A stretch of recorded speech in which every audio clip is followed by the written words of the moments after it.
নেপালকে ৩২ রানে হারিয়ে top and টি-20 সিরিজে নিজেদের দ্বিতীয় ম্যাচে এসে প্রথম জয়ের দেখা পেয়েছে বাংলাদেশ। টস জিতে আগে ব্যাট করতে নেমে নির্ধারিত ২০ ওভারে ৬ উইকেট হারিয়ে ১৮৬ রান সংগ্রহ করে লাল সবুজের প্রতিনিধিরা। দলের পক্ষে সর্বোচ্চ ৭৩ রান আসে জিসানের ব্যাটে। এছাড়া অপরাজিত ৪৮ রান করেন আফ্রিদ।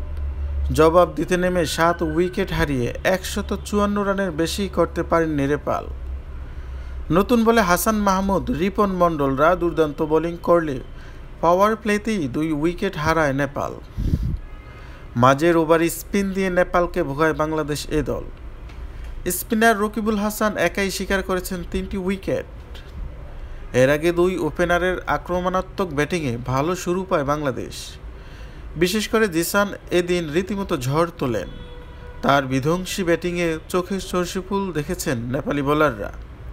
সব মিলিয়ে ৪৫ বলের ইনিংসে ৪ এবং ৫ ছক্কায় ৭৩ রান করেন তিনি। এদিকে দারুণ ব্যাটিং করেছেন আফিফ হোসেন। ৭৩ বলে অপরাজিত ৪৮ রান করেছেন তিনি। টুর্নামেন্টে নিজেদের প্রথম ম্যাচে পাকিস্তান সায়েন্সের কাছে ৭৯ রানে হেরে যায় বাংলাদেশ।